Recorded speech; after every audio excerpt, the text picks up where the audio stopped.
सोने के पिंजरे में एक तोता कैद था और तोता बोलने वाला था। राजा जी के यहाँ पर यह प्रथा थी कि महीने में 2 बार कथा होती थी और कथा सुनाने के लिए जब भी पंडित जी आते, जब भी वो अध्याय खत्म करते तो हर अध्याय के आखिरी में कहते हरि मिले तो बंधन छूटे। और जैसे ही पंडित जी ये कहते तोता कहता पंडित झूठा है। और जैसे ही तोता ये कहता पंडित जी के लिए सिचुएशन अजीब हो जाती, हर बार एम्बैरेसिंग सिचुएशन हो जाती। 2-3 बार तो चल गया, लेकिन पंडित जी को लगा कि तोता मानने वाला नहीं। पंडित जी अपने गुरु के पास गए और गुरु जी को बताया कि वहां पर जब राजा के यहाँ पर कथा सुनाता हूँ और कहता हूँ कि हरि मिले तो बंधन छूटे, तो तोता कहता है कि पंडित झूठा है। ये तोता पंडित झूठा है बार बार क्यों कहता है? तो गुरु जी ने कहा कि चलते हैं, चल करके तोते से बात करते हैं। गुरु जी पंडित जी के साथ में तोते के पास पहुंचे और तोते से पूछा कि भैया बात क्या है?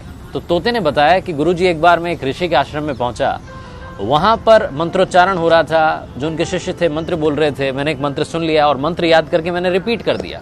जैसे ही मैंने मंत्र बोला तो ऋषि के शिष्यों ने देखा कि बोलने वाला तोता है। उन्होंने मुझे पकड़ लिया, लोहे के पिंजरे में कैद कर दिया।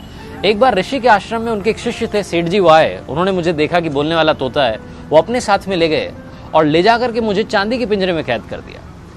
एक बार राजा जी के यहाँ पर दावत थी तो सेठ जी ने सोचा कि क्या गिफ्ट दिया जाए। फिर उन्हें मेरी याद आई, उन्हें लगा कि इससे महंगा कोई गिफ्ट नहीं हो सकता। वो मुझे लेकर के गए और राजा को भेंट कर दिया। रानी को मैं बड़ा पसंद आया और मुझे सोने के पिंजरे में कैद करवा दिया। कुल मिलाकर के रहा मैं पिंजरे में ही, मेरा पिंजरा नहीं छूटा। तो जब जब मैंने हरि का नाम लिया मेरा बंधन नहीं छूटा। गुरुजी ने तोते को अपने पास बुलाया और उसके कान में एक बात कही। गुरुजी पंडित जी को लेकर के वहां से चले गए। अगली सवेरे जब सुबह हुई तो राजा के सेवकों ने देखा कि पिंजरे में तोता मरा हुआ था, उल्टा पड़ा हुआ था।